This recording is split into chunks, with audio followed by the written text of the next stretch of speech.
सिद्धेभ्यः ॐ नमः सिद्धेभ्यः नमो अरिहन्ताणं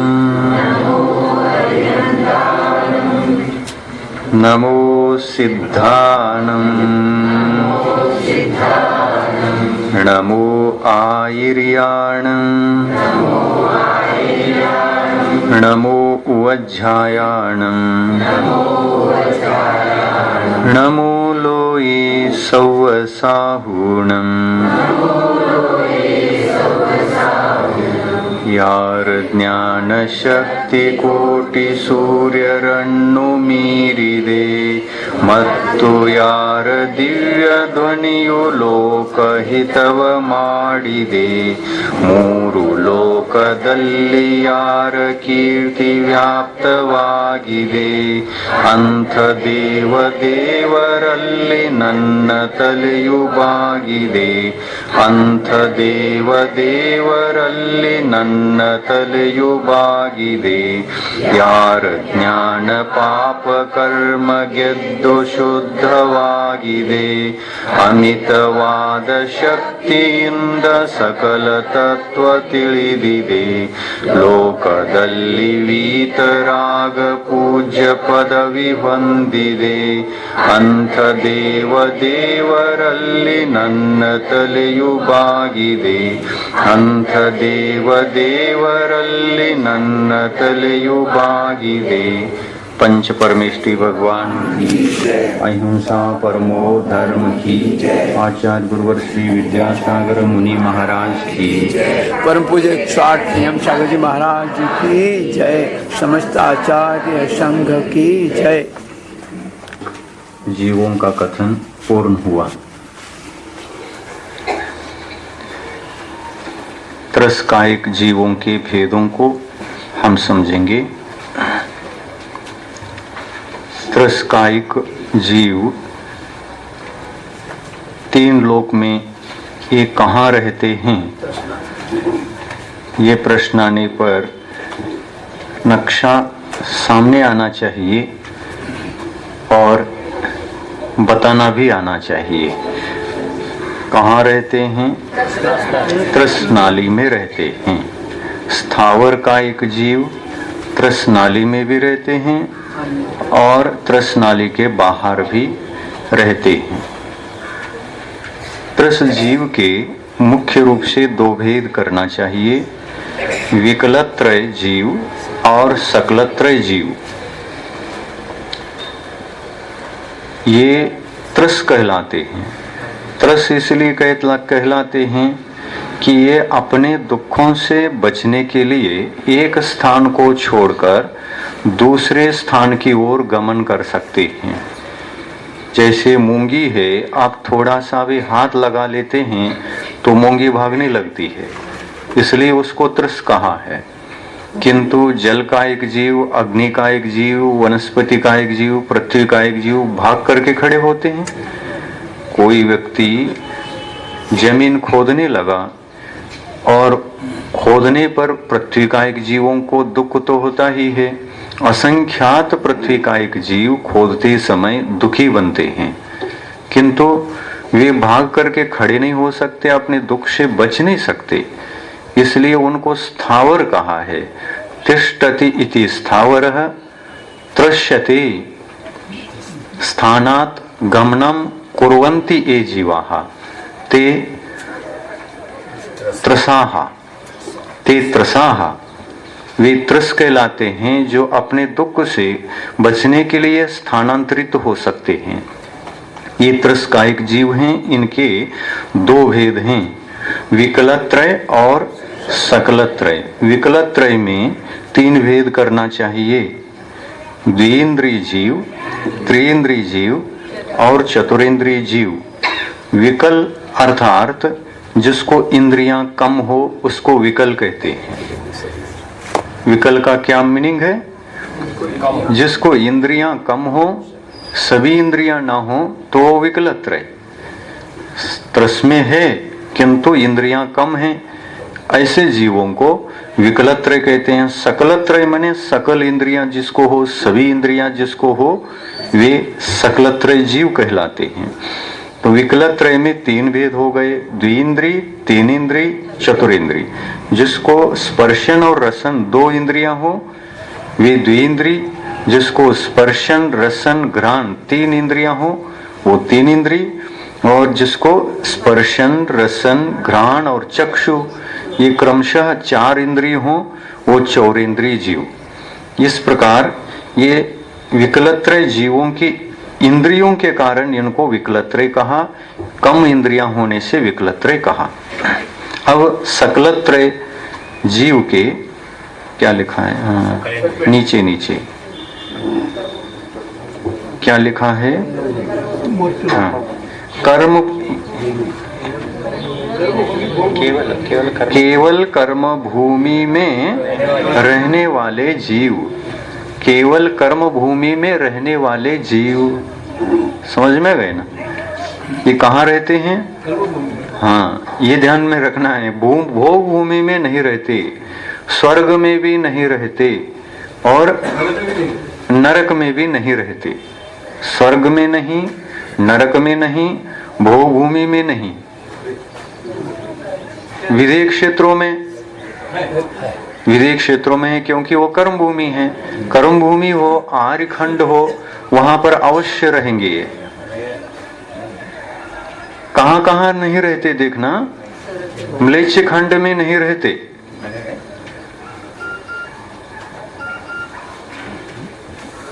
हाँ म्लेच्छ खंड में त्रस जीव नहीं रहते। 5 म्लेच्छ खंडों में त्रस जीव नहीं पाए जाते। विकलेंद्री ही त्रस जीव है ना, विकलेंद्री। पंचेंद्री पाए जाते और पंचेंद्री जीवों के मलमूत्र में जो समूर्छन जीव उत्पन्न होते हैं वे भी नहीं पाए जाते। कहां पर, म्लेच्छ खंड में। कर्म भूमि होकर के भी नहीं है वहां। तो एक्सेप्शन बात ध्यान में रखना है कि एक म्लेच्छ खंड है और एक भोग भूमि है। भोग भूमि में ये सब आएगा आगे जा करके, अंतिम चार्ट में देखो।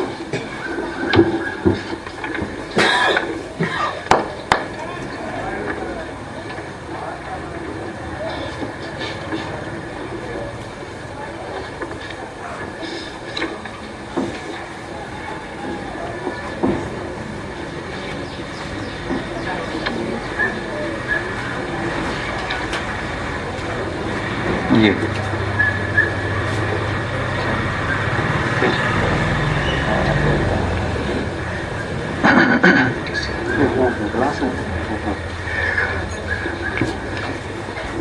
नीचे है।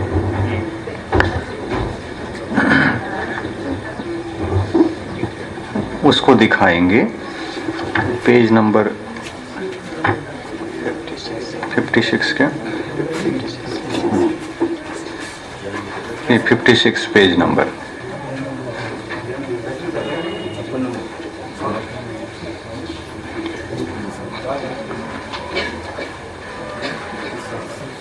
समूर्छन जीव, जो त्रस संबंधी समूर्छन जीव हैं वे कर्म भूमि में पाए जाते हैं।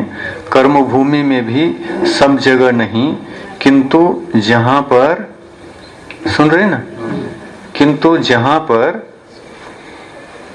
जीवों को मोक्ष मिलता है, जहां पर जीव इन जीवों की हिंसा को त्याग कर साधना करते हैं, वहां संयम पाया जाता है। त्रस जीवों की हिंसा का त्याग, स्थावर जीव की हिंसा का त्याग, इस प्रकार त्याग करने वाले प्राणी संयम का पालन करते हैं। तो प्राणी संयम को पालन करने वाले जीव, प्राणी संयम को पालन करने वाले जीव संयमी होते हैं। कहाँ होते हैं ये संयमी जीव? कर्म भूमि में रहते हैं। कर्म भूमि में रहने वाले संयमी जीव इन जीवों की रक्षा करते हैं। म्लेच्छ खंड में संयम नहीं है, वहां पर हमेशा एक ही गुण स्थान है, स्थानी वहीं पर वो रहेंगे, तो गुण स्थान उनका चेंज नहीं होगा, प्रथम गुण स्थान में ही रहते हैं। कौन जीव? म्लेच्छ खंड के। भोगभूमि के जीवों को फिर भी 4 गुण स्थान हैं। कुभोग भूमि में और सुभोग भूमियों में 4 गुण स्थान पाए जाते हैं, पहला, दूसरा, तीसरा और चौथा, 4 गुण स्थान हैं। किंतु म्लेच्छ खंड में तो एक ही गुण स्थान है, जबकि ये कर्म भूमि कहलाती है। तो इस कर्म भूमि से म्लेच्छ खंड श्रेष्ठ है। नहीं, इस कर्म भूमि से, म्लेच्छ खंड के कर्म भूमि से भोग भूमि श्रेष्ठ है। सम्यक दर्शन हो सकता है, वहां के लोगों को सम्यक दर्शन नहीं हो सकता, किंतु वो स्थान छोड़ देंगे तो इधर आएंगे, कर्म भूमि में आर्य खंड में आएंगे, तो उनको गुण स्थान चेंज हो सकता है, गुण स्थान चेंज हो सकता है।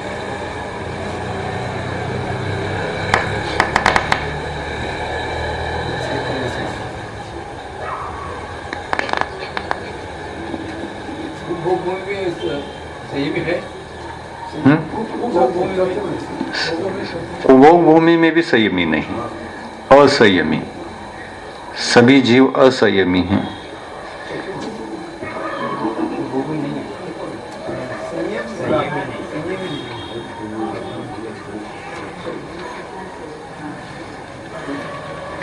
देखो यहाँ विशेष में पढ़ना है, 56 पेज नंबर 56 मिल गया। विशेष को पढ़ो। भोग भूमि में व कुभोग भूमि में असंगी, पंचेंद्रीय, गर्भज, पर्याप्तक, अपर्याप्तक व संगी, पंचेंद्रीय, सम्मूर्छन, पर्याप्तक, अपर्याप्तक, तिर्यंच व संगी, पंचेंद्रीय, सम्मूर्छन मनुष्य नहीं होते, वह कोई भी जलचर, तिर्यंच तथा विकलत्रय नहीं होते। म्लेच्छ खंडों में संगी, पंचेंद्रिय, सम्मूर्छन, पर्याप्तक, अपर्याप्तक, तिर्यंच वे सम्मूर्छन, अपर्याप्तक मनुष्य, विकलत्रय आ गया, देखो विकलत्रय, पर्याप्तक, अपर्याप्तक, तिर्यंच जीव नहीं होते, किंतु संगी, पंचेंद्रीय, गर्भज, पर्याप्तक, तिर्यंच जीव व संगी, असंगी, गर्भज, पर्याप्तक, जलचर, थलचर, नवचर, तिर्यंच जीव होते हैं। म्लेच्छ खंड में जलचर जीव तो होते हैं, जलचर जीव, किंतु वो भी संगी, पंचेंद्रीय, गर्भज, पर्याप्तक होते। संगी, पंचेंद्रीय, गर्भज, पर्याप्तक, तिर्यंच जीव व संगी, असंगी, गर्भज, पर्याप्तक, जलचर, थलचर, नवचर, तिर्यंच जीव होते हैं, जबकि भोग भूमि में जलचर जीव नहीं होते। वहां पर 2 ही भेद हैं, 3 में से एक जलचर नहीं है, थलचर और नवचर, 2 ही भेद हैं। अंतर इतना है कि 850 म्लेच्छ खंडों में से 5 भरत क्षेत्रों में, 5 भरत क्षेत्रों व 5 ऐरावत क्षेत्रों संबंधी 50 म्लेच्छ खंडों में तथा 10 विजयार्ध श्रेणियों में सदा एक दुष्मा सुषमा काल का परिवर्तन विद्यमान होने से वहां के मनुष्य, मनुष्यनी, तिर्यंच, तिर्यंचनी तथा पेड़ पर्वत आदि के अवगाहना में अवसर्पिणी, उत्सर्पिणी के अनुसार घटन बढ़न होता है। मतलब हाँ,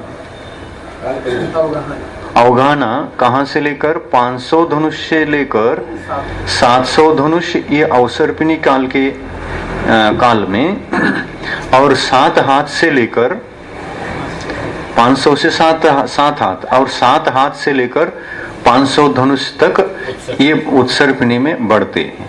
इससे ज्यादा कम ज्यादा नहीं होते। तो अन्य काल में कितने रहते हैं? जैसे उत्सर्पिणी काल व्यतीत हुआ तो 500 धनुष पर आकर के रुक गए। तो 18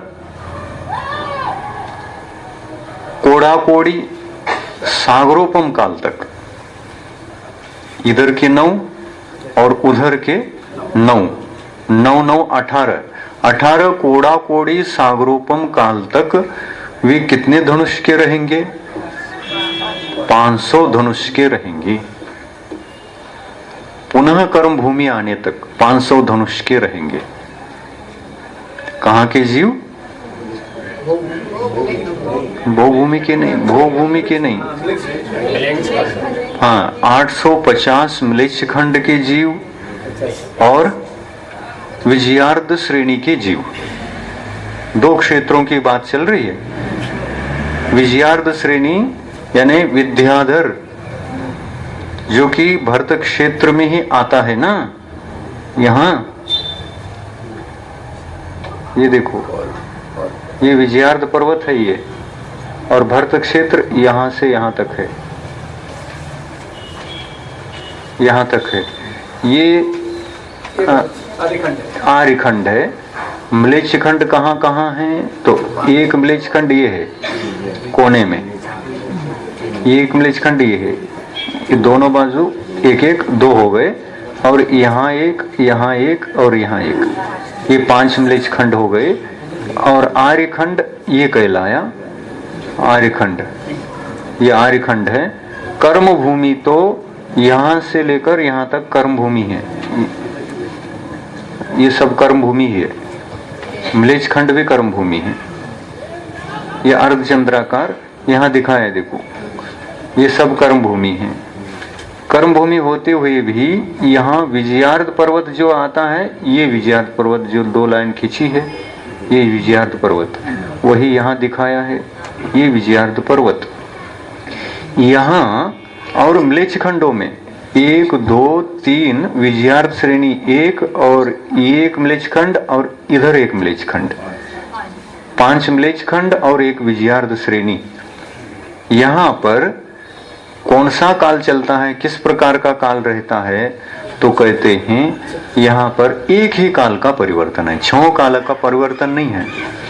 6 कालों का परिवर्तन यहाँ बीच में है केवल, यहाँ आर्यखंड में। अपन जहाँ बैठे हैं यहाँ 6 खंडों का परिवर्तन। आजकल जितना विश्व है, ये अमेरिका, लंदन, इंग्लैंड, ये विश्व में 6 कालों का परिवर्तन है। इसके बाहर जो म्लेच्छ खंड है 5 म्लेच्छ खंड, इसके बाहर जो विजयार्ध है, इस विश्व के बाहर विजयार्ध, इन 6 क्षेत्रों में एक ही काल का परिवर्तन है। कौन सा काल? चतुर्थ काल जैसा काल का परिवर्तन। 500 धनुष से लेकर 7 हाथ तक इनकी ऊंचाई घटती आती है। और उत्सर्पिणी में तृतीय काल में पहला वाला काल व्यतीत हुआ, दूसरा हुआ, तीसरे नंबर में 24 तीर्थंकर होते हैं। तो यहाँ पर 7 हाथ के तो रहते ही हैं, 7 हाथ के, यहाँ पर 7 हाथ के रुक गए आकर के, तो शेष काल यहाँ पर व्यतीत होते हैं, वो यहाँ ये व्यतीत होते हैं, इनका प्रभाव वहां नहीं है। जैसे यहाँ पंचम काल आया, वहां पंचम काल नहीं चल रहा है। कहाँ किसी भी म्लेच्छ खंड में अभी पंचम काल नहीं चल रहा है, छठा काल भी आने वाला नहीं है, और आगामी उत्सर्पिणी का पहला काल भी नहीं आने वाला है, और दूसरा काल भी नहीं आने वाला है। तीसरा काल शुरू होगा। तो ऐसा क्यों है? प्रकृति नियम है। क्यों है? तो इसका कोई उत्तर नहीं, प्रकृति नियम है। प्रकृति नियम, वहां पर एक ही काल का परिवर्तन कर्म भूमि होते हुए भी, और यहाँ पर आर्यखंड है, कर्म भूमि ये भी है, लेकिन यहाँ 6 कालों का परिणमन होता है। ये सब अधर्म कहाँ? म्लेच्छ खंड में अधर्म तो है, एक ही गुण स्थान है, कर्म भूमि है वो। आर्यखंड में ही यहाँ पर धर्म है। 5 म्लेच्छों में धर्म नहीं है, अधर्म ही रहता है, एक ही गुण स्थान रहता है। किंतु चतुर्थ काल जैसा काल है, वातावरण, मोक्ष नहीं, धर्म का माहौल कुछ नहीं। ऐसी कल्पना करो जैसे चतुर्थ काल में मोक्ष का अभाव करो तो म्लेच्छ खंड बन जाएगा। तो वैसे वहां कल्पना करो ना, काल तो चतुर्थ काल है, तृतीय काल है, चतुर्थ काल नहीं हो। तृतीय काल का मतलब अवसर्पिणिका नहीं, उत्सर्पिणिका तृतीय काल ही वहां चतुर्थ काल के समान माहौल रहता है। तीर्थंकर कब जन्म लेते हैं? यहाँ की अपेक्षा से अवसर्पिणी के चतुर्थ काल में, उत्सर्पिणी के तृतीय काल में, उत्सर्पिणी के तृतीय काल में यहाँ तीर्थंकर जन्म लेते हैं। तो उस समय तक वहां 7 हाथ के रहेंगे म्लेच्छ खंडों में, 5 म्लेच्छ खंडों में। ऐसा यदि नहीं होगा तो यहाँ जो चक्रवर्ती होते हैं आर्यखंड में, 12 चक्रवर्ती, ये 12 चक्रवर्ती म्लेच्छ खंड में भी जाते हैं और म्लेच्छ खंड में जाने के बाद वहां की कन्याओं के साथ विवाह करके भी आते हैं। तो भरत चक्रवर्ती 500 धनुष के थे। उस समय में 7 हाथ की कन्याएं होंगी तो कैसे ले आएंगे उनको? हाइट तो बराबर चाहिए ना।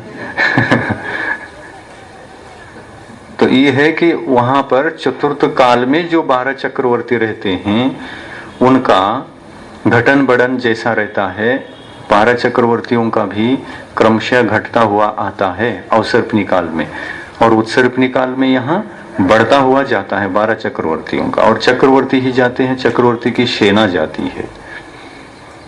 तो वहां जाने के बाद दिग्विजय करके वो जो भेंट में देते हैं उन सबको ले आते हैं। तो चक्रवर्ती, जिस काल का चक्रवर्ती यहाँ का रहेगा उतनी ही ऊंचाई वहां रहती है। कहां पर? 5 म्लेच्छ खंडों में और विजयार्ध पर्वतों में। ये बात ध्यान में रखना चाहिए।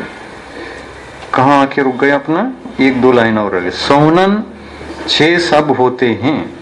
कहां पर?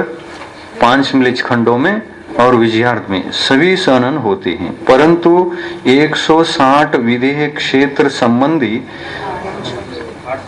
800 म्लेच्छ खंडों में इस प्रकार का घटन बढ़न रूप काल का परिवर्तन न होकर वहां की मनुष्य तिर्यंच आदि की अवगाहना सदा स्थिर होती है। संहनन 6 सहनन सब होते हैं। शेष विषय जीवों के अस्तित्व आदि का समान रूप से होता है। क्या कहा यहाँ? 800 म्लेच्छ खंडों में 800 कौन? किस संबंधी?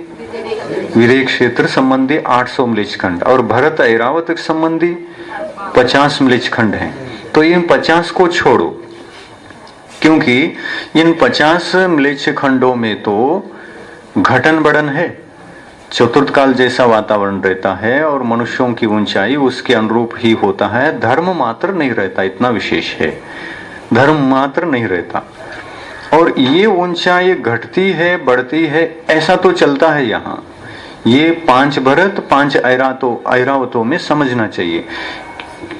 किंतु विदेह क्षेत्र में वहां पर भी चक्रवर्ती होते हैं, किंतु उनकी ऊंचाई सदा हमेशा, वहां काल परिवर्तन नहीं है, एक ही काल, चतुर्थ काल जैसा काल, एक ही काल, घटन बढ़न वाला नहीं, एक ही माहौल रहता है, एक ही ऊंचाई मिलती है वहां।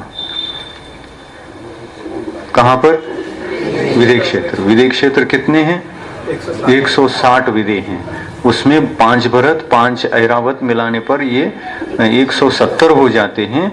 2.5 द्वीप में 170 कर्म भूमि है। इन 170 में से 10 निकाल लो, बाकी सब जो 160 विदेह क्षेत्र हैं, एक एक विदेह क्षेत्र संबंधी 5-5 म्लेच्छ खंड वहां भी हैं। जैसे यहाँ एक भरत संबंधी 5 म्लेच्छ खंड हैं, वहां पर विदेह क्षेत्र में भी एक एक विदेह क्षेत्र संबंधी 5-5 म्लेच्छ खंड हैं और एक एक विजयार्ध पर्वत भी है। सेम व्यवस्था, जैसा यहाँ है वैसा वहां है। तो विजयार्थ पर्वत कितने हो गए? विधि क्षेत्र संबंधी विजयार्थ पर्वत 160 हो गए, एक एक में एक एक तो 160 हो गए। और म्लेच्छ खंड कितने हो गए? एक एक में 5-5, तो 160 को 5 से गुना करो 800 आ जाएगा। 800 म्लेच्छ खंड हैं। इन 800 म्लेच्छ खंडों में और 160 विजयार्थ पर्वतों में हमेशा 500 धनुष के अवगाहना वाले यानी ऊंचाई वाले मनुष्य रहते हैं। हमेशा उनमें घटन बढ़न नहीं है। ये विशेषता ध्यान में रखना चाहिए। यहाँ भरत ऐरावत में घटन बढ़न है, और वह भी एक काल का घटन बढ़न है, 5-6 कालों का नहीं। और 6 कालों का घटन बढ़न जो होता है वो केवल आर्यखंड में होता है। कितने प्रदेश में अभी बताया। ये देखो, ये जो कलर दिया है चॉकलेटी कलर, हल्दी कलर, इतने में ही होता है 6 कालों का परिवर्तन। बाजू में नहीं होता, ये भी कर्म भूमि है, ये सब यहाँ पर नहीं होता। और कहाँ नहीं होता? ये विजयार्थ पर्वत जो बीच में आ रहा है, विजयार्थ पर्वत में भी 6 काल का परिवर्तन नहीं है। ये समझ में आ गया? नहीं भी आता है तो वहां जाने के बाद आ जाएगा। वहाँ एक न एक बार जाना है, सब विजयार्थ वगैरह घूम के आना है। यहाँ बैठे बैठे बहुत हो गया।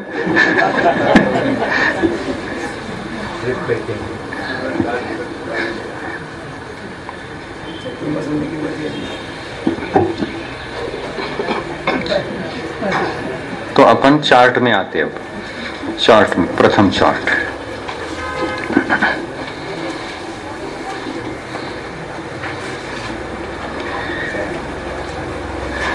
नक्शा में अमेरिका वहां है यहाँ है, ऐसा करने से समझ में नहीं आता। एक बार हो के आने से समझ में आ जाता है। विकलत्रय 3 प्रकार के हो गए। इसमें भी 3 कितने? 3 क्या 2? 3 भेद करना चाहिए। विकलत्रय में 3 भेद कैसे? पर्याप्तक, निर्वृत्ति अपर्याप्तक और लब्धि अपर्याप्तक। 3 इंद्रिय में भी वही 3 भेद, चतुरेंद्रिय में भी वही 3 भेद करना चाहिए। ये विकलत्रय संबंधी कितने टोटल? 9 हो जाते हैं। विकलत्रय जो होते हैं वे नियम से सम्मूर्छन कहलाते हैं। देखो ध्यान में रखना, जन्म के भेद नहीं बता पाए, उसको सुनना। जन्म 3 प्रकार का होता है, केवल 3 प्रकार का जन्म होता है। समस्त 3 लोक में जितने जीव हैं 3 ही प्रकार के जन्म लेते हैं। एक उपपाद जन्म, दूसरा गर्भ जन्म और तीसरा है सम्मूर्छन जन्म। 3 ही प्रकार का, उपपाद जन्म, गर्भ जन्म, सम्मूर्छन जन्म, 3 ही प्रकार का। उपपाद जन्म यानी देव और नारकियों को वे जहां उनका योनि स्थान है, जन्म लेने का स्थान है, वहां पर कोई देव को जन्म नहीं देता। जहां पर स्थान है उस स्थान में जाकर जीव प्रवेश करता है। वहां प्रवेश करने के उपरांत अंतर मुहूर्त काल में उनका शरीर पूरा युवावस्था में आता है। एक साथ छोटा सा बड़ा नहीं होता, वहां एकदम युवा अवस्था में उठ के बैठ जाता है अंतर मुहूर्त के बाद। इसको कहते हैं उपपाद जन्म। ये नारकियों को भी होता है और देवों को भी होता है।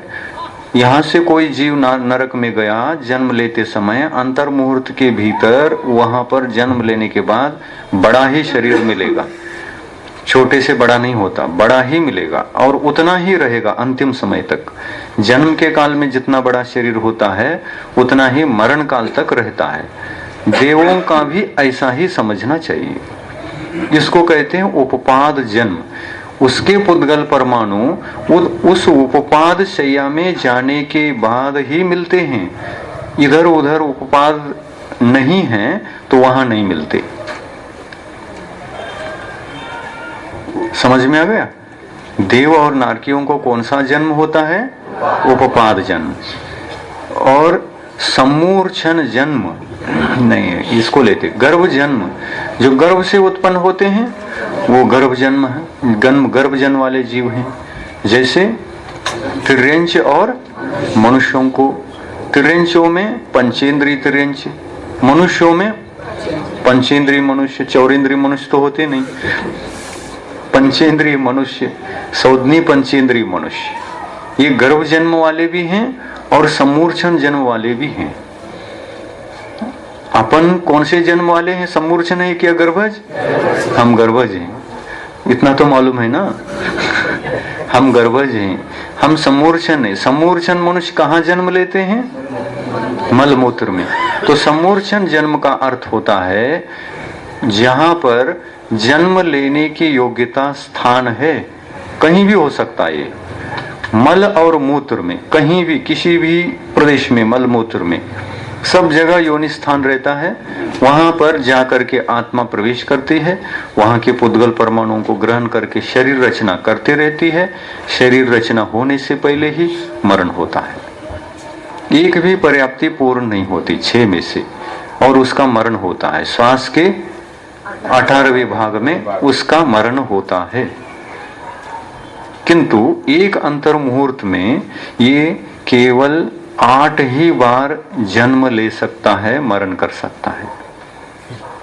मनुष्य के 8 भव बताए, कितनी बार जन्म ले सकते हैं। श्वास के 18वें भाग में इनका मरण होता है, परंतु ये मनुष्य सम्मूर्छन पर्याय कितनी बार मिलती है? तो अंतर मुहूर्त काल में 8 बार, 8 बार एक अंतर मुहूर्त काल में। तो ये एक चार्ट है, उसको निकालेंगे, इसको बतलाने के कौन सा जीव कितनी बार मरण करता है सम्मूर्छन वाला, ये देखना है। पेज नंबर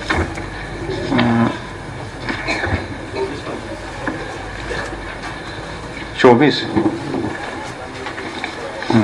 हाँ 24-25। ये सभी सम्मूर्छन जीवों का कथन है। सम्मूर्छन जन्म कैसा होता है?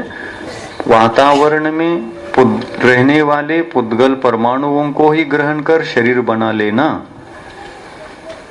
जैसे चींटी आदि उत्पन्न होती हैं, मूंगी कैसे उत्पन्न होती है? ये चींटी को जन्म देती है क्या? नहीं।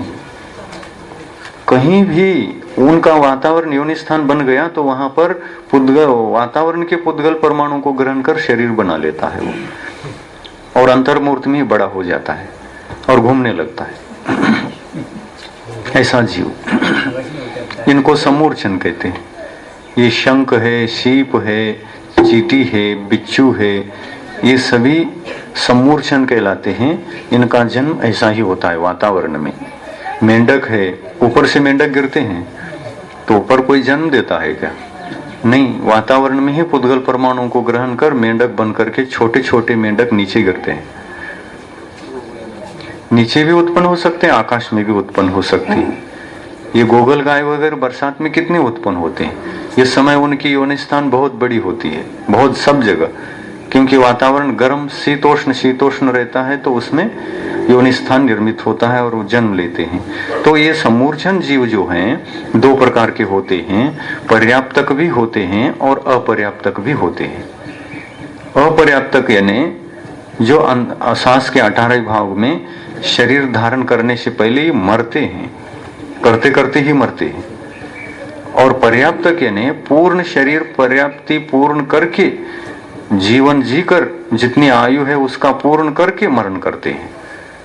तो अभी उन पर्याप्तक सम्मूर्छन तिर्यंचों की आयु को तो बताया था, द्विइंद्रिय, 3 इंद्रिय, चतुरिंद्रिय। मूंगी की कितनी आयु बताया था, कितने साल की भूल गए? उसी में है सब 49। तो वो पर्याप्तक जीव हैं। पर्याप्तक जीवों का चार्ट तो आपने देख लिया है। अब समूर्छन जो लब्धि अपर्याप्तक हैं, अपर्याप्तक जो शरीर पूर्ण होने से पहले मर रहे हैं, उनका विषय यहाँ समझना है। निकाल लो पेज नंबर 14, 24 क्या 24। पृथ्वी कायिक लब्धि अपर्याप्तक जीवों का कथन है। एक इंद्रियों में पृथ्वी का एक जीव, देखो इधर क्या दिया है, एक अंतर मुहूर्त के भव, यानी एक अंतर मुहूर्त में कितना भव धारण करता है, कितनी बार जन्म लेता है। प्रत्येक में जीवों का भव, प्रत्येक में यानी पृथ्वी जल अग्नि ऐसे प्रत्येक में जीवों के भव की संख्या है ये। और कुल भव यानी टोटल भव सब मिल करके कितने होते हैं उसको दिया है। तो पृथ्वी का एक जीव जो सूक्ष्म पृथ्वी का एक है, वह दो प्रकार का है। पर्याप्तक भी होता है, अपर्याप्तक भी होता है। यहाँ पर किसको ग्रहण किया है, अपर्याप्तक जीवों को ग्रहण किया है। अपर्याप्तक पृथ्वी का एक जीव अंतर मुहूर्त के अंदर 6012 बार जन्म लेता है। अंतर मुहूर्त में 6012 बार जन्म लेता है। अब पृथ्वी का एक बादर में भी अपर्याप्तक होते हैं कि नहीं होते हैं। सूक्ष्म में भी पर्याप्तक अपर्याप्तक भेद है और बादर में भी पर्याप्तक अपर्याप्तक भेद है। तो बादर हो और अपर्याप्तक हो, बादर नाम कर्म का उदय है और अपर्याप्तक नाम कर्म के उदय से जन्म ले रहा है, तो नियम से वह मरण करता है श्वास के 18 भाव में। तो अंतर मुहूर्त के अंदर उसके कितने भाव होते हैं, तो 6012, उसके भी 6012।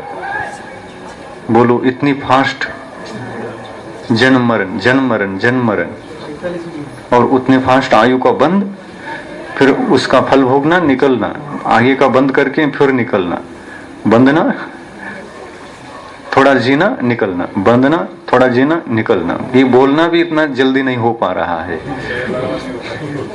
लेकिन वो बोलने से पहले जन्म भी लिया और मरण भी किया, इतना फास्ट है।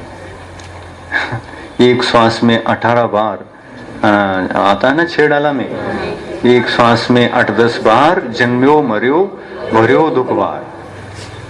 एक श्वास में 18 बार जन्म लेना मरना का मतलब कितने टाइम में, एक श्वास का मतलब एक नाड़ी का फड़कन से दूसरे नाड़ी का फड़कन, 1 सेकंड का काल है वो। 1 सेकंड में 18 बार जन्मा और 18 बार मरा है?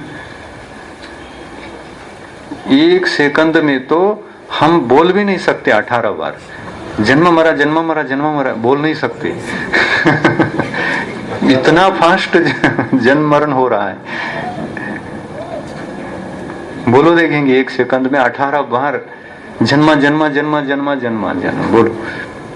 वो इतने आप बोलने से पहले कितने ही बार जन्मा और कितने ही बार मरा, वो इतना फास्ट है। बहुत सूक्ष्म है जीव सिद्धांत। अपन सोचते हैं जीवन, कुछ भी ज्ञान नहीं अपने को, अपन ये सोचते हैं अपन तो मनुष्य हैं, खाएंगे पिएंगे मरण करेंगे आराम से रहेंगे, बस हो गया अपना।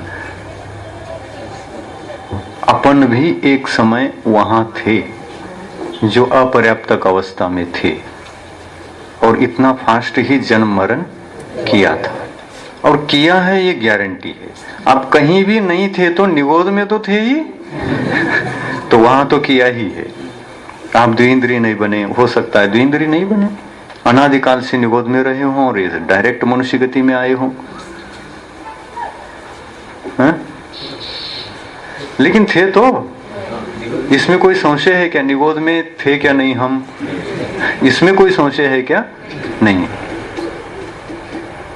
हम निगोद में ही थे। हमारा मूल निवास कोल्हापुर नहीं, ध्यान रखना मूल निवास हमारा निगोद है। हम यात्रा के लिए कोल्हापुर आए हैं, कुछ दिन रहेंगे, फिर यहाँ से जाएंगे 2000 सागरोपम के बाद पुनः वहां जाना ही है। 2000 सागरोपम के बीच में यदि आप सम्यक दर्शन प्राप्त करते हैं, पुरुषार्थ करते हैं, तो आपकी आत्मा मुक्त हो सकती है, चतुर्गति से ही मुक्त हो जाएगी। ये पासपोर्ट किस लिए मिला है? त्रस्पर्याय में घूमने के लिए और धर्म पुरुषार्थ करने के लिए ये पासपोर्ट है। और ये काम हम नहीं करेंगे तो निश्चित रूप से 2000 सागरोपम पासपोर्ट का टाइम समाप्त होने वाला ही है और हम निगोद में जाएंगे। तो जब निगोद में जाएंगे तो उस समय, जाते समय में भी यहीं रहे तो अपन कहलाएंगे कोल्हापुर रिटर्न, स्वदेश रिटर्न, परदेश रिटर्न नहीं। लेकिन ये परदेशी ही है निगोद की अपेक्षा से। हमारा मूल देश निगोद।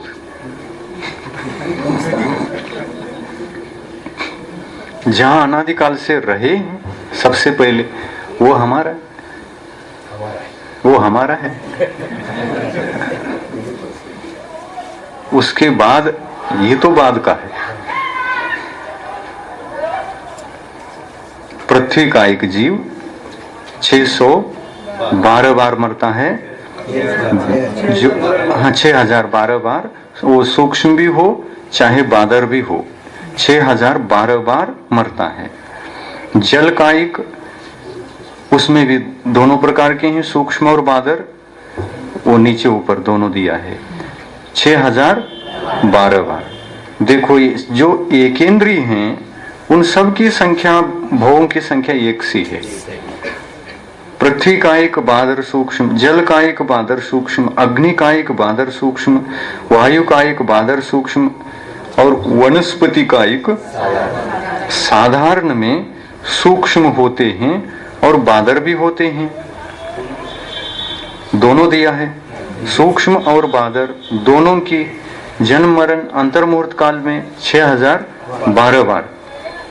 प्रत्येक वनस्पति जो कल चर्चा हुई थी, पत्ता, स्कंद वगैरह, ये बादर, प्रत्येक वनस्पति, ये भी अगर अपर्याप्त नाम कर्म के उदय से जन्मा है तो एक अंतर्मुहूर्त में 612 बार जन्म ले सकता है, 6012 बार जन्म ले सकता है।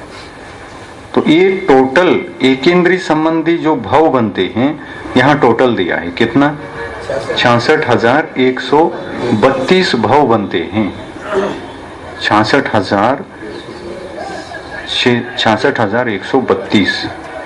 अब विकलत्रयों में देखो, विकलत्रयों में जो सम्मूर्छन हैं, पर्याप्तक को छोड़ो, उनकी आयु बहुत होती है। अपर्याप्तक विकलत्रयों का द्विंद्रिय हो तो वह 80 भाव धारण कर सकता है। कितने काल में? अंतर्मुहूर्त में। त्रिइंद्रिय जीव 60 भाव धारण कर सकता है और चतुरिंद्रिय जीव 40 भाव धारण कर सकता। कितने कम होता गया? 20 भाव कम होते गए। चतुरिंद्रिय जीव ज्यादा भाव धारण नहीं करता, परंतु वहां पर आयु के संबंध में देखा था पर्याप्तकों की। द्विइंद्रिय जीवों की आयु तो अधिक थी, तीन इंद्रिय जीवों की आयु अधिक थी, चतुरिंद्रिय की कम थी। परंतु उस आयु से कोई मतलब नहीं अपने को, क्योंकि वो पर्याप्तक हैं। जो उनको आयु अधिक हो तो वो पर्याप्तक हैं। अपर्याप्तकों की आयु श्वास के 18वें भाग प्रमाण रहता है, तो उनका ये भावों की संख्या है।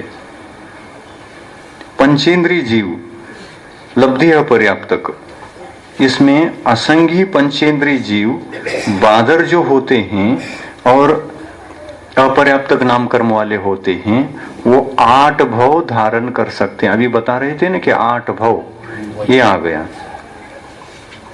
8 भाव धारण कर सकते हैं। संगी पंचेंद्रिय जीव जो बादर होते हैं वो भी 8 भाव धारण कर सकते हैं। मनुष्य पंचेंद्रिय जीव बादर होते हैं और बादर वाले, हाँ, लब्धि अपर्याप्तक मनुष्य 8 भाव धारण कर सकते हैं। देखो अपने मलमूत्र में जो रहने वाले संगी पंचेंद्रिय मनुष्य हैं वो अपर्याप्तक नाम कर्म वाले हैं और वो लगातार उसी पर्याय में वहीं जन्मे वहीं मरे, वहीं जन्मे वहीं मरे, मनुष्य ही बना बार बार। मनुष्य आयु को बांधा, खत्म किया, मनुष्य गति में ही जन्म लिया। ऐसे अंतर मुहूर्त के बाद इनके भोग कितने बनते हैं? केवल 8 ही भोग धारण कर सकते हैं, इससे ज्यादा नहीं। समय दिया है 8 ही भोग, फिर इसके बाद क्या होंगे वो? इसके बाद क्या बनेंगे? तो इसके बाद वही बन सकते हैं, लेकिन एक अंतर मुहूर्त में केवल 8 बार ही बनेंगे। अंतर मुहूर्त के पश्चात पुनः एक अंतर मुहूर्त में 8 ही बार बनेंगे। वहीं रह सकते हैं वो बहुत समय तक। ये उत्कृष्ट अंतर मुहूर्त। हाँ, उत्कृष्ट अंतर मुहूर्त ही।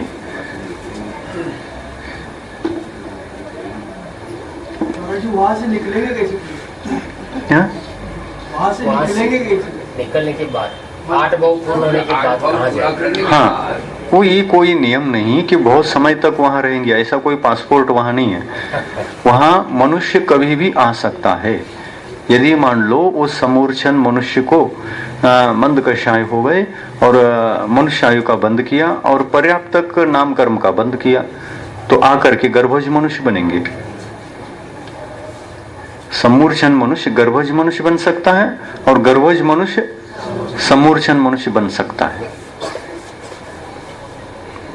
ऐसा भी हो सकता है, कदाचित विचार करो कि हम गर्भज हैं, हमारा जन्म तो गर्भ से हुआ है, ठीक है, बड़े बने हैं, मरण तो आएगा। समूर्छन मनुष्य बनने के लायक आयु को बांधा, यानी श्वास के 18वें भाग प्रमाण आयु को बांध लिया और मरण किया, लेकिन मनुष्य आयु का बंद पड़ा है, उतना ही मनुष्य गति में जाना है, तो क्या बनेंगे?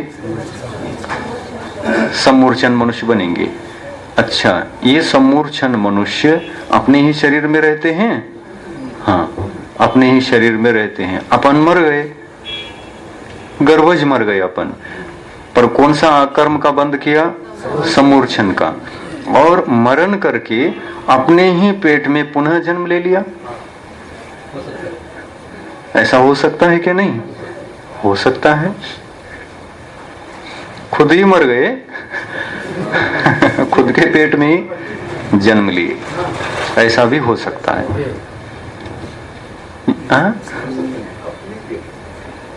मर गए तो शरीर तो गया, ये शरीर गया, लेकिन मल में समूर्छन जीवों की उत्पत्ति रहती है क्या? नहीं। हाँ, होती है। तो उसमें उस पर्याय में जन्म लिया, गर्भज मनुष्य बना और समूर्छन के पर्याय में जन्म लिया। कहीं दूर जाना नहीं पड़ा, वहीं का वहीं।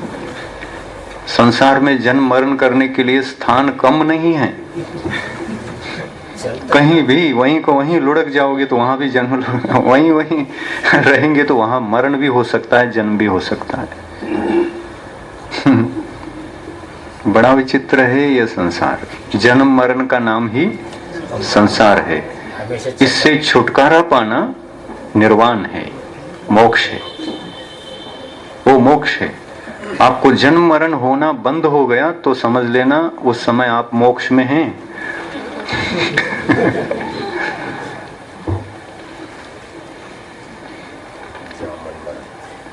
जैसे ट्रेन में बैठ करके आते हैं तो बीच में बहुत समय तक ट्रेन जाती रहती है और दूर जाना है, तो बीच में आपको जगने की जरूरत नहीं है, इतने घंटे मुझे सोना है, गजर लगा करके सोते हैं, क्योंकि ट्रेन आगे ना बढ़ जाए।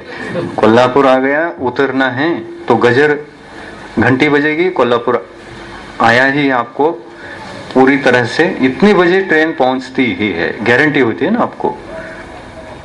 तो आप जग जाते हैं, जगते ही आप इधर उधर देखना ही नहीं, नीचे उतरो बस, वो कोल्हापुर ही है। ऐसा यहाँ है। मरण करो, कहीं भी मरण करो, वो संसार ही है। और मरण अगर नहीं किया, मरण ही नहीं किया तो जग जाओ, मोक्ष में आए हो। मोक्ष का मतलब ये है, तुम जहां जाग रहे हो वहां अगर आपको जन्म मरण नहीं हो रहा है तो समझ लेना आप मोक्ष में ही हैं। ये मोक्ष की दूसरी परिभाषा है। जहां जागकर अपने आप को देखोगे और यदि आपको जन्म मरण की संभावना नहीं लगती है तो मोक्ष में आए हुए हैं, स्टेशन पर आए हैं, चिंता मत करो।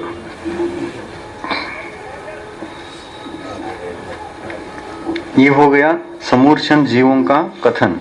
और ये सभी मिलकर के देखो वहां पर कुल कितने थे, 66,132, और विकलत्रय संबंधी कुल कितने हैं, 180, और पंचेंद्री संबंधी 24 भव बनते हैं। असंगी पंचेंद्री, सौधनी पंचेंद्री, तिर्यंच, ये दोनों प्रकार की तिर्यंच हैं, और मनुष्य के 8 भव। ऐसे 8 त्रिक 24, ये सभी मिलाने पर 66,336 भव बनते हैं। कुल संसारी प्राणियों के ये भव हैं, एक इंद्र से लेकर पंचेंद्री तक। अब इसमें देव और नर की नहीं आए, छूट गए क्या? बोलो बोलो। हाँ, ये बता, ये ख्याल में आना चाहिए। देव और नारकियों को क्यों छोड़ दिया? त्रिंच गति आ गए, मनुष्य गति आ गया, देव और नारकियों को क्यों छोड़ा? तो उनको उपपाद जन्म होता है, वो सम्मूर्छन जन्म वाले नहीं होते, इसलिए यहाँ कथन नहीं है उसका। चलिए वापस आते हैं वहीं। सकलत्रय, सकलेंद्रिय, सकलेंद्रिय के कितने भेद हैं?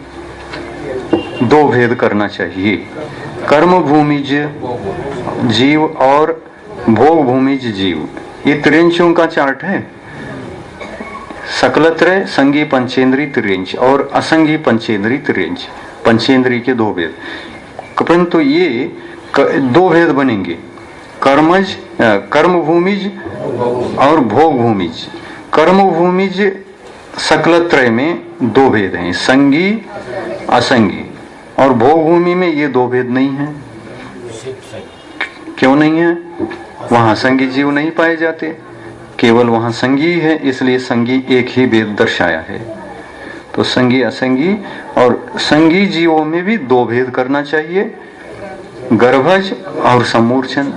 ये तो है ही, गर्भ जन्म भी है और सम्मूर्छन जन्म भी है, 2 गति में, त्रिंच गति में और मनुष्य गति में। सम्मूर्छन जन्म भी है, गर्भ जन्म भी है। अब गर्भ जन्म में भी 3 भेद करना चाहिए, जलचर गर्भज, थलचर गर्भज और नभचर गर्भज।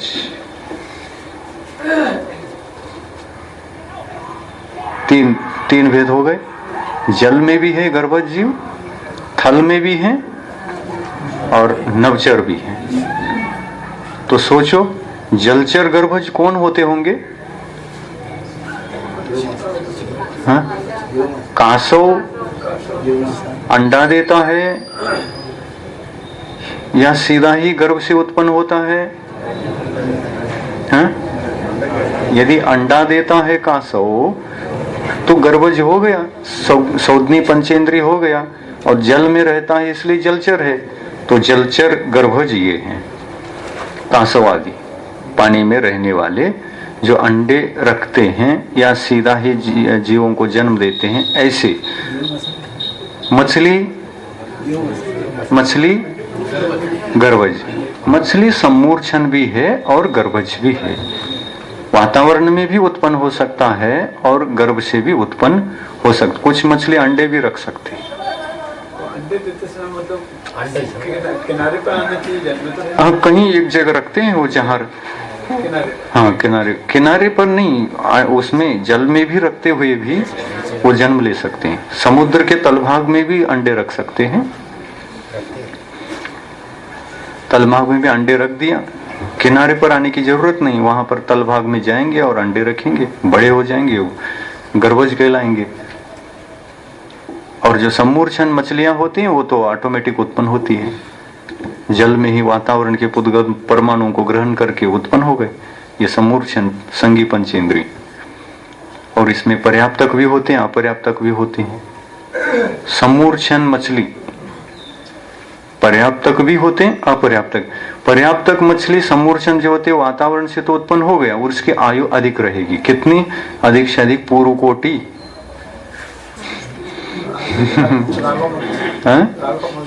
राघव मत्स्य, तंदुल मत्स्य, ये समूर्छन भी हो सकते, पर्याप्तक भी होते हैं, अपर्याप्तक भी। जलचर गर्भज। अब थलचर गर्भज कौन कौन है? बहुत सारे तिर्यंश हैं। क्या क्या है?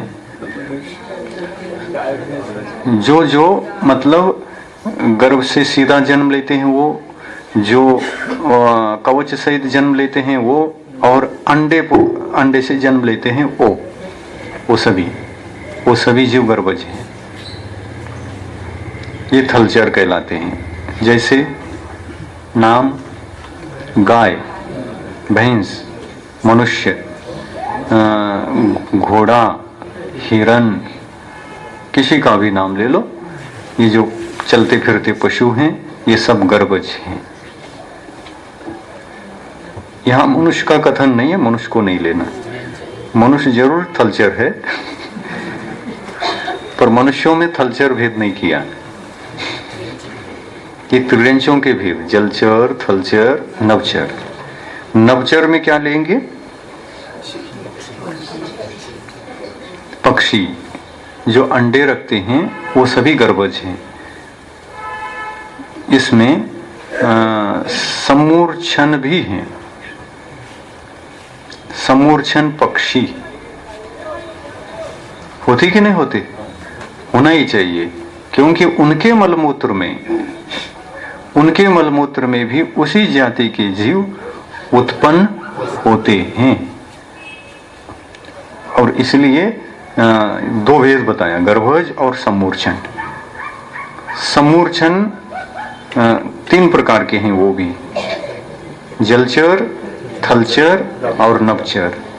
ये भी 3 प्रकार के, गर्भज भी 3 प्रकार के, समूर्छन भी 3 प्रकार के। तो ये समूर्छन कहाँ रहते होंगे? ये एक्स्ट्रा है क्या? नहीं, अपर्याप्तक समूर्छन उनके मलमूत्र में पैदा होते ही हैं, किंतु वो गर्भज नहीं कहलाते, इसलिए भेद अलग से बना दिया, इस तरफ रख दिया।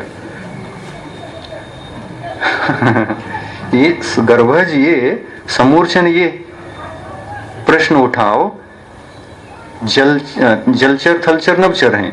और समूर्छन थलचर तिर्यंश कौन?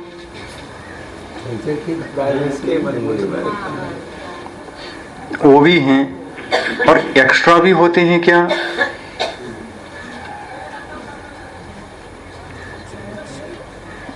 जलचर को ले लो, जलचर को ले लो। समूर्छन जलचर कौन है? ये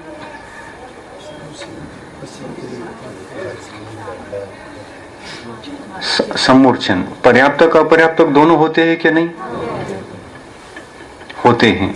देखो 3 भेद हैं उसके, पर्याप्तक 3 भेद है क्या? नहीं, क्या 2 भेद हैं? हाँ, देखो समूर्छन में 3 भेद हैं, पर्याप्तक भी हैं, निवृत्ति अपर्याप्तक भी हैं, लब्धि अपर्याप्तक भी हैं।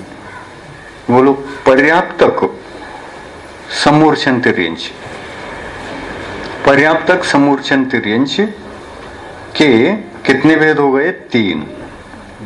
पर्याप्तक के एक ही भेद है, निर्वर्ती अपर्याप्तक उसका भी भेद है वो, ठीक है। लब्धि अपर्याप्तक, लब्धि अपर्याप्तक तिर्यंश कहाँ रहेंगे?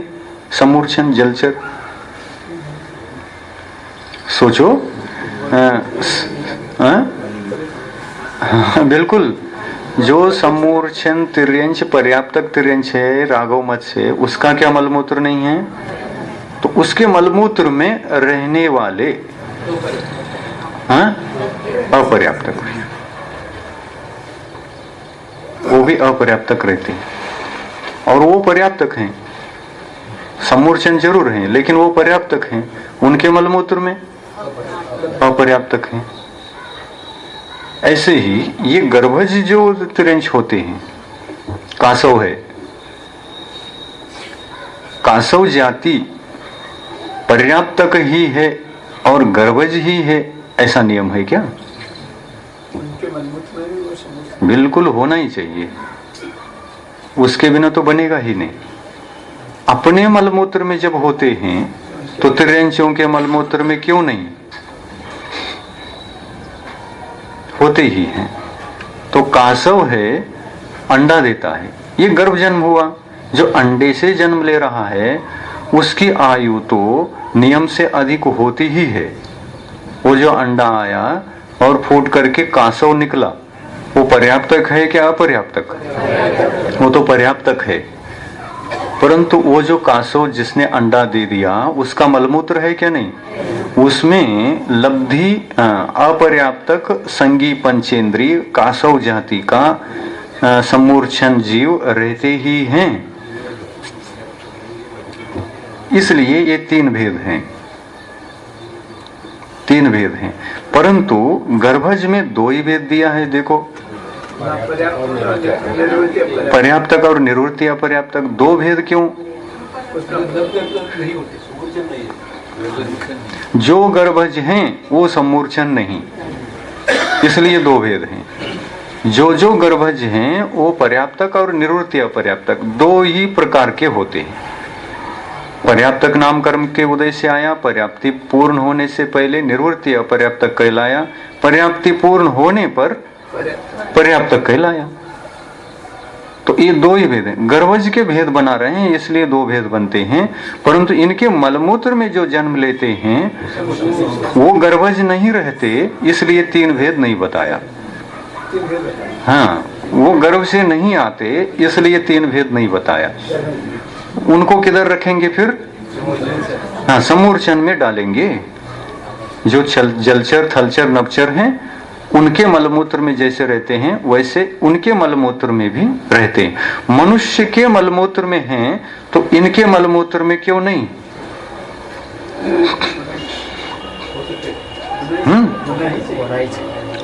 अब ये सोचो, मनुष्य पर्याप्तक भी है अपर्याप्तक भी है। पर्याप्तक कौन है? ये गर्भज है, गर्भज है। तो गर्भज मनुष्यों के भेद वो करेंगे, उनके भेद करेंगे तो ये तो थलचर मनुष्य है। जलचर में तो मनुष्य होता नहीं और नभचर भी नहीं होता, थलचर है। तो थलचर मनुष्य, पर्याप्तक यानी गर्भज, इनके मलमूत्र में जीव होने के कारण से क्या गर्भज मनुष्यों का एक दूसरा भेद भी जोड़ेंगे? पर्याप्तक, निवृत्ति अपर्याप्तक और लब्धि अपर्याप्तक मनुष्य, इसी में जोड़ेंगे क्या? इसमें नहीं जुड़ेगा। वो समूर्छन का कॉलम ही अलग है। गर्भज मनुष्य, समूर्छन मनुष्य। समूर्छन मनुष्य भी होते हैं। वो कितने प्रकार के होते हैं? तो पर्याप्तक अपर्याप्तक दोनों प्रकार के नहीं होते। हाँ, समूर्छन मनुष्य पर्याप्तक नहीं होते, तिर्यंच तो होते हैं। देखो, तिर्यंचों में रागव मत से समूर्छन है क्या? नहीं, लेकिन वो पर्याप्तक है। ऐसे समूर्छन मनुष्यों में पर्याप्तक समूर्छन मनुष्यों को दिखाओ, कौन है? है ही नहीं। और वो पर्याप्तक बन जाएंगे तो उठ के फिरने लग जाएंगे वो भी।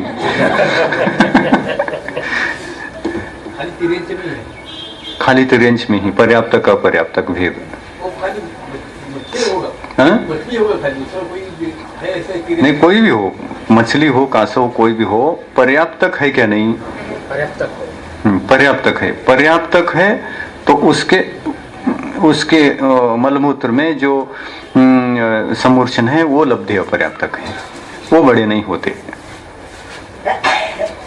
वातावरण के पुद्गल परमाणुओं को ग्रहण कर उत्पन्न होना ये समूर्छन जन्म है। मनुष्यों को भी है और तिर्यंचों को भी है।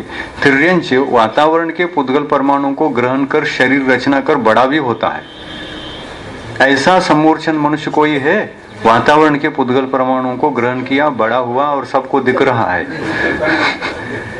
नहीं है। अगर होते तो यहाँ पर वर्णन आता, और वर्णन आने से पहले यहाँ दिखते भी। तो टाइम हो गया। महाराज जी, जब समुच्चय जीव जितनी भी उनकी आयु है, हाँ, उसमें वो अपनी आयु को भुगतते 8-10 बार, तो वो पाप पुण्य जो कुछ करेंगे नहीं, हाँ, तो फिर उनकी गति अच्छी होगी बाद में। नहीं, ये बताया है ना, ये बताया है उतना पाप नहीं होता, इसलिए नरक भी नहीं जाते और स्वर्ग भी नहीं जाते। समूर्छन मनुष्य, समूर्छन मनुष्य न स्वर्ग जाते हैं न नरक जाते हैं, दो ही गति में जाते हैं, ये भी बताया है। वो चार्ट आने वाला है, अभी तो हम भेद पढ़ रहे हैं। ये समूर्छन मनुष्य कितनी जगह जा सकता है, नहीं जा सकता, ये सब आएगा, वहां चर्चा करने में बहुत मजा आएगा। प्रभु देव तुम्हारे पवित्र मुख से निसृत जो शीतल वाणी, जग जन मन के मल को धोती, अतः कहाती जिन वाणी। जयवंतो माँ जग में तब तक, जब तक सूरज चांद रहे, शीश नवाते कर्म हरो माँ, अब तक हम विषयांध रहे, अब ना हम विषयांध रहे।